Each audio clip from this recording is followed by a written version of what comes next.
Beda-beda kan kasih sayang sama mertua beda, kasih sayang sama mama aku sendiri beda. Nggak boleh gitu. Karena kakekmu dulu itu yang biasakan. Makanya kalau udah kami siap makan, diam dulu sejenak, kirimnya dibiarkan dulu situ. Ceramahlah kakekmu itu kan. Ayah ini tidak ajak makan, selalu ceramah.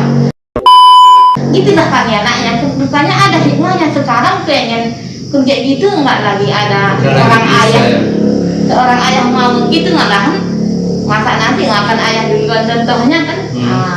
Ketularan lah, jadi kapan lah kami dulu enggak. Makanya bilangnya gitu, makanya dapat banyak ilmu dari situ kan gitu.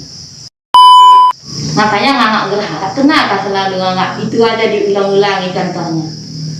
Menurut kalian ya, tapi menurut aku bukan diulang-ulangi, biar paham kalian nanti untuk anak-anak kalian seperti itulah. Seperti itulah. Sama mertua jangan apa. Sama pokoknya kita kalau udah rumah tangga kan tuh kalau orang tua itu orang tua kita, orang tua suami, orang tua laki, dia orang tua kita. Kitanya harus jangan apa kan. Makanya kakek nenekmu itu kurasa pokoknya gitulah nasihat. Pernah dibilangnya, kalian semua anak-anak kami enggak bisa memberikan harta yang banyak sama kalian, hanya ilmu lah. Itulah kata nenek itu. Ya, jadi dulu kan belum ngerti, masih usia sekian tahun, 10 tahun, kok ilmu apa dikasih ayah ini? Masih penasaran ilmu apa? Kita pikir ilmu itu ada kantongannya kan itu, seolah-olah apa? Kayak itu tadi. Makan contohnya garam, itulah ilmu tadi. Biarpun segini-segini dikirim itu kenyang. Karena ikhlas orang tua itu, ikhlas dan memberikan sama anaknya. Kadang-kadang nasi itu campur ubi lah Pak ya, campur ubi, segini gerasnya ubi ya nggak berapa. Nanti sayurnya apa ikan? Karena di sawah mama itu banyak dulu ikan, mama ada ikan. Makanya kakekku dulu, orang tua ayahku. Oh senangnya aku di sini selalu makan ikan. Kadang ikan gabus, ikan mata tiga itu yang apa itu kan? Gitu loh. Kalau rebus ubi nanti kadang-kadang sampai 10 kilo sekali rebus. Nanti sayurnya ikan. Apalagi dulu masakannya alami. Alami. Pokoknya gitu diambil gong tainya, diambil serai ditok serai apanya kunyitnya, ambil daun kunyit, gegok itu taruh asam. Dah selesai, enggak santan-santan itu. Itulah dulu. Makanya enggak ada orang banyak penyakit kan. Sekarang ikan udah kalau nggak pakai es, nggak tahan sampai besok. Gitu lah. Makanya kenapa nggak sering-sering kena kalian? Orang tua kalian dua-duanya laki perempuan mempunyai sejarah tersendiri, lebih lain daripada yang lain. Kenapa sampaikan seperti ini kalian? Supaya nanti tahu kalian mengenet. Dalam arti kata mengenet, adapun harta ini bukan hasil rampasan. Sedikit pun harta itu tahu kalian menggunakan kan ini. Jadi nanti bisa kalian apa? Dari sudah dapat ilmu tadi. Apalagi ayah kalau dibuka sejarah apanya luar biasa. Makanya nanti udah tua-tua kami nanti jangan pula apa kalian sama kami kan ini. Kalau nggak ada sejarah nanti ada juga ya kebahagiaan orang. Kalau udah tua orang tuanya ya sedikit lagi ya ini udah ini segala macam. Mama berharap janganlah sengkat seperti itu supaya kenapa? Miskin pun kita bersabar, ada pun kita bersyukur kan ini. Ini yang dua ini kalau enggak dipegang yang dua ini wah gawat lah. Kenapa banyak kita dengar orang gara-gara harta tadi bertengkar. Jadi mama berharap jangan seperti itu. Karena harta ini dapat bukannya dapat gitu aja. Prosesnya luar biasa. Habis dulu yang ada. Kadang-kadang kami nggak tentu makan. Gara-gara mau bayar uang kerja. Orang harian dulu dibayar. Kadang-kadang mama sampai nggak bekerja. Kalau ada orang harian nggak kita bayar, karena dia itu yang diharapkan untuk hari Minggu kan. Jadi itu pula nggak kita kasih. Itulah apa ya ceritanya. Makanya lebih baik kita belakangan dulu belanja.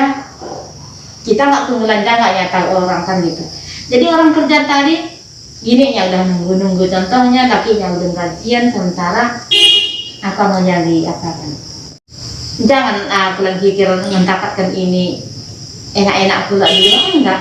Rela lah enggak belanja gitu lah. Demi asal orang dulu gajian. Ada nanti sisa sedikit lagi gitu lah bawa. Mementingkan orang dulu ya. Karena hasil itu tadi karena kita ikhlas. Alhamdulillah apa yang dikerjakan di tanam orang di ladang kita berhasil dia.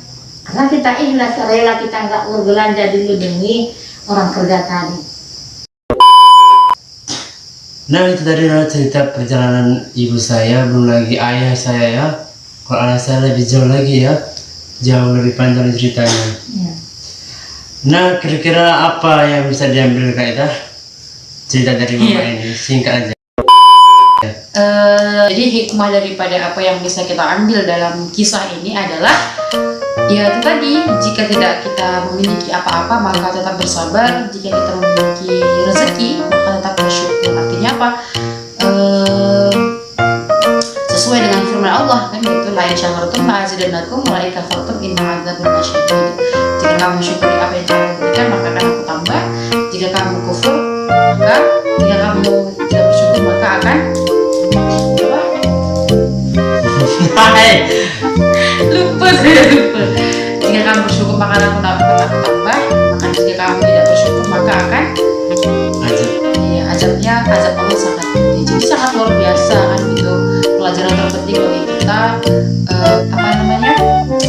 di sistem ataupun di zaman sekarang ini gitu ya, harus betul-betul mengambil pelajaran ini lebih mendalam lagi agar kita mampu menapaki kehidupan kedepannya itu biar lebih serius dan mampu kedepannya juga mendidik anak-anak kita menjadi anak yang soleh solehah, sekalipun nanti bersinggungan dengan hal-hal yang penuh dengan zaman yang sangat teknologi ya, tapi tetap kita bisa mengimbangi dengan nilai-nilai keagamaan.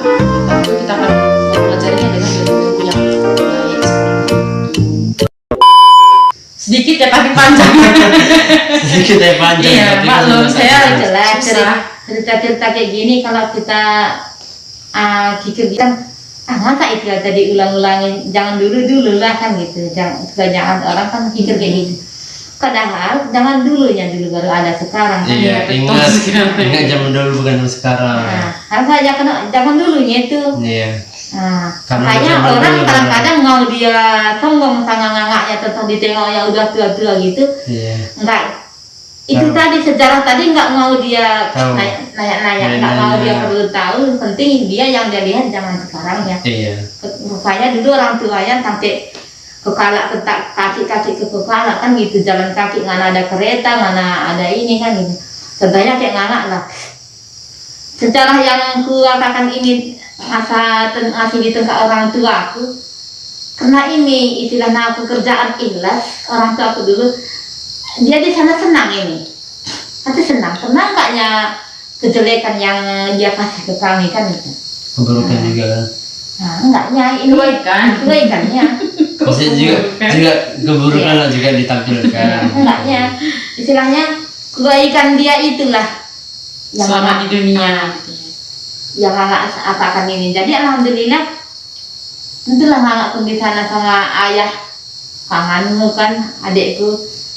Semoga dia. Jadi kalau istilahnya orang-orang yang sudah mendahului kita, ketika ada sesuatu apa yang ada di dunia juga mereka merasakan gitu ya. Iya. Ketika kita di dunia ini misalnya dia mendoakannya, istilahnya kita aman-aman aja, mereka juga merasakan kenyamanan. Beda dengan sama jadi juga dia dengan kalau ditengoknya anaknya di ini dialog pernah enggaknya cerita mengkhianat yang dia kasih dulu ke kita untuk membahagiakan orang yang cerita dikasih kita ceritakan lagi tentang cerita ayahnya. Otomatis kayak kita sebut-sebut aja kan sekolah-sekolah tentu dihacing-hacing kan itu. Jadi ini kan otomatis semoga dilihatnya lah kita seperti ini disampaikan Allah lah pahala yang berlipat ganda yang sebaik-baiknya sama kakeknya. Karena suatu kebaikan yang telah tertanamkan kepada setiap orang itu akan mengalir kan gitu. Satu yang mengerjakan maka pahalanya terus menerus mengalir sampai dia mengerjakan sampai orang lain juga mengerjakan kebaikan tersebut. Nah dulu nenekmu itu, tempat ayahku dulu gitu juga kan, rumah kakekmu di Lengger itu gak kekumpulan selalu, pokoknya nggak putus-putusnya. Makanya mungkin kita ini pun alhamdulillah diwariskan sifat-sifat ayah itu ke mama lah, ke ayah pun juga seperti itu. Karena karena kita selalu istilahnya rame lah nak kita bilang kan, enggak pun apa kita kasih orang nyaman duduk kan ini. Makanya bilang kakekmu dulu, kalian nak kalau nanti udah kalian rumah tangga kalian jangan pelit. Kalau ada orang minta air cepat kalian kasih. Kenapa? Karena air itu enggaknya kalian yang bikin. Masa tenaga nganggi aja pun kalian nggak mau. Itulah sarannya. Makanya kita nggak kadang capek pun kita di dapur kena ikhlas, ada keikhlasan ngaduk kopi lah contohnya, biarpun nggak sesuai dengan selera tamu kita. Tapi karena kita ikhlas, terjawab hausnya udah nggak lagi dia haus. Dan alhamdulillah lega dia rasa. Jadi alhamdulillahnya itu sampai adanya doanya sih di dalam itu. Semoga murahlah rezekinya ini segala macam. Nah, diaminkan sama apa kita kan ini. Makanya nanti kalau kalian udah rumah tangga, aku udah kakekmu yang bilang tuh, pokoknya gula, kopi jangan putus di rumah, air panas jangan putus. Itulah sarannya. Karena tamu kadang-kadang kita nggak tahu kapan datangnya. Makanya dia bilang kalau datang tamu kodan bilangnya sama mama dulu. Kalau ada kopi dia ada dulu kopi. Kalau ada nanti siang sambil minum kopi dia kita udah masak nasi. Nah dulu kan kriuk nyangin apa enggak nyangin cok kan gitu. Datang yang ngobrol-ngobrol dia kami di dapur masak, setengah kopinya tadi udah lah masak nasi tadi. Ya kayak kan kalian masak ini. Jadi makanya nggak tanggung kayak hatinya kakek ayahku dulu sama mama itu. Intinya persediaan kopi gula dan panas jangan pernah putus ya. Makanya kalau masih kan minum ke orang, terutama ikhlas dulu. Kalau nggak ikhlas nanti kan nggak usah dikasih. Nanti diingatannya jadi penyakit gitu. Tapi kalau dikasih nanti kan aman. Kadang-kadang gitu, kadang-kadang kita ngambilkan aja kena air itu enggak yang kita. Iya, bukan kita miliki. Kita hanya tenaga nganggi aja, masa pun keikhlasan pun nggak bisa kita kan ini. Makanya cerita-cerita ini perlu kalian jangan hanya sekedar tahu aja, nanti kalian amalkan. Dalam arti kan diamalkan itu. Hanya kalau sekedar tahu aja, enggak kewaris namanya. Nah, tahu aja tapi tahunya sholat subuh 2 rakaat, zuhur 4 rakaat, tapi nggak dilaksanakan, sama aja kan. Iya. Jadi ini makanya sering akan karena ini udah ngangak praktek kan masih sama nenek, mau bangun tidur ke ngangak ini bisa saya uraikan, mau pising ke mata saya, ngorok saya bisa saya uraikan. Itulah karena Pak tadi ya enggak ngangak rekayasa. Makanya ngangak tuh ayahku ngangak tuh satu lagi, katanya kalian nanti kalau rumah tangga kalian kalau dibawa suami kalian nanti sayuran dari mana tah sayuran apa dibawa, tanya dulu. Kalau belum ditanya jangan disayur. Kenapa ya? Nanti tadi curignya di sana, tadi dikasahnya dimintanya, enggak ya dikasih orang. Kalau ada nanti gua tanya dulu. Kalau belum dikasih tahu dari mana jangan disayur. Enggak boleh. Jadi yang tanya dulu ya. Nah, ditanya dulu dari mana ini, enggak siapa ngasih, kau beli. Nah, apalagi kita ladang kita banyak orang ngasih kan. Jadi kita lewatnya nanti ayah tengoknya kacang-kacang di atas di bawah sini, kalau mau bertanya ke sayur aja sama dia ingat kan. Makanya alhamdulillah itulah dari dulu masih kecil pun kalian makanya kadang-kadang gara-gara itu kalian kadang-kadang kujewer, kadang ada makanan dari mana itu sampai dapat dari mana. Nah, tak kalian curignya kan ini. Jadi dulu masih kecil-kecil kalian nampaklah mama ini kok terlalu kali ngangak kita ngurusin anak. Kok sampai segitunya kalau apa dibawa ditanyain sampai detail gitu. Karena ini tadi ilmu yang dikasih kakekmu itu, nenekmu itu yang saya pakai. Makanya alhamdulillah supaya kalian jangan nyuri. Nanti kalau nggak ngangak tanya, suka hati kalian nyuri apa orang, karena mamaku nggak yang marah. Nah, makanya dilarang anak-anak bermain-main sampai sehari-sehari nggak pulang-pulang, nggak ditanya. Enggak mungkin enggak lapar dia kan. Jadi enggak dia lapar, kenyang dia, apa di perutnya itu? Siapa ngasih makan dia? Kan ini. Makanya kalau dicari kamusnya enggak ada. Ini langsung ilmu praktek dia. Kalian cari ya kamus di bahasa Inggris itu enggak ada ini ya Indonesia. Apalagi bahasa daerah kan. Ya, karena istilahnya gini ya, norma-norma akhlak yang baik itu memang harus ditanamkan sejak dini kepada anak-anak. Kenapa? Karena bisa jadi karena orang tua tidak ada kontrol, istilahnya anaknya itu mengambil apa, kemungkinan besar ya ketika dia dewasa pun seperti itu, kemungkinan korupsi juga kayak gitu. Kenapa? Karena masa kecilnya itu orang tuanya tidak melarang kan gitu, istilahnya tadi makan apa, tadi ngambil apa, atau misalnya ini dari mana. Nah kalau ini tidak dijaga sesuai dengan syariat lah kan gitu, halal atau haramnya, maka ini akan menjadi darah daging, itu tidak akan menjadi baik. Makanya itu tadi Ngala selalu ulang-ulang. Makanya Ngala dulu mendidik kita yang 4 lebih kayak 10 Ngala bikin, lebih kayak anak 10 orang. Kenapa? Itu tadi kalau pergi keluar dari mana kok, kakek kemana kok tadi? Nah, dia merasa kenyang apa kok makan dari mana? Ada kok nyuri itunya kakek, kakek dikasih tahu itu. Sampai mana kok tadi, siapa kawannya? Itu dia. Jadi makanya Mama dulu itu tangga kadang-kadang ada juga semacam ini. Mama kita lain kali. Heran. Kayak apa? Kayak Jepang. Maka anak enggak. Datang aku bilang ke Mama, cara mendidik aku seperti itu karena aku orangnya lemah. Enggak kuat. Jadi kalau bertingkah anakku nanti, anakku masih bertingkah, aku mungkin tak udah mati kan gitu. Nah orang kuat mentalnya mungkin bisa, malah kan kurang bertanggung jawab, nggak pernah ke sekolah kan. Jadi orang kuat mentalnya, masalah ke anaknya kan nggak jangan menghadapi, malah enggak kan ya. Makanya itu dulu. Makanya alam jangan dulu kadang-kadang mana kita dengan apa tadi siapa kalau sampai kau gimana? Apa pengaruh? Makanya kalian bilang sama anak kan gitu. Ini jadi hari-hari anak nggak pulang. Pulang dia keluar enggak lagi nengok tudung karena kenyang dia, nanti apa di perutnya itu. Dan ini bukan berarti pendidikan yang otoriter kan Iya, gitu. enggak, Karena sifatnya ya untuk kebaikan seperti itu. Nanti kalau nggak kita tanyakan dia jawab entah apa lagi nanti benar-benar. diakalkan.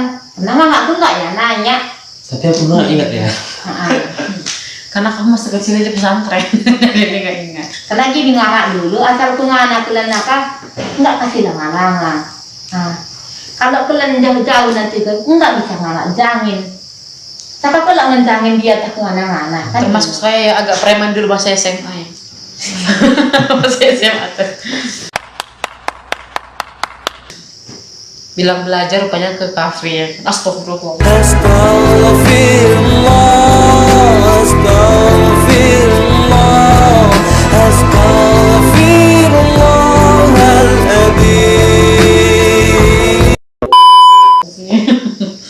Pengalaman dulu ya. Iya. jadi itulah makanya ilmu kalau sekarang dikasih jangan Susah. kuno. Iya betul. Nah, sekarang udah ngaju, saking ngajunya itulah. Padahal kalau makin dibiarkan anaknya seperti itu ya makin kebablasan kan gitu. Jadi orang Bukan tua pun orang tua yang seolah-olah pernah pemahaman. gitu dibilang anaknya, apapun ilmu dia yang jangan-jangan ngasih manual dulu, rasanya rugi dia. Udahlah nggak yang nyambung, nggak yang masuk. Jadi sehingga gitulah nggak lagi lah apa bisa disampaikan orang tuanya karena nggak dia itu nggak masuk sama anaknya. Kalau nggak, merasa tidak kekinian. nah Dan kalau nggak gitu. Ya, dan bahkan sekarang kalau kita memukul anak sendiri aja itu udah Iya. kekerasan itu ya. Bahkan Padahal itu bagus ya bagusnya. Orang sekarang mukul sekarang kan gini, kaki yang salah, muka yang ditangkar. Kalau dulu nggak gitu, tangan yang salah, tangan ditangkar. iya benar. Jauh dah sekarang anak kaki ditangkar. Kalau sekarang tangan yang salah, mukanya yang dihajar. Jadi kan salah tangkar kan. Iya. Nah, itulah perlu kalian apa?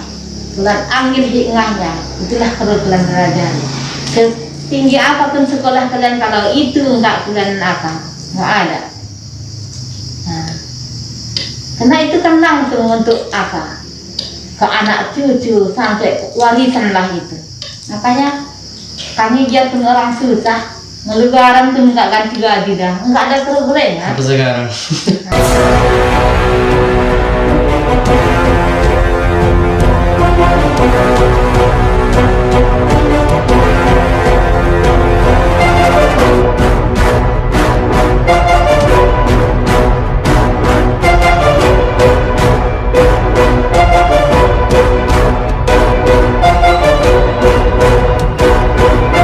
Banyak puasa yang penuh.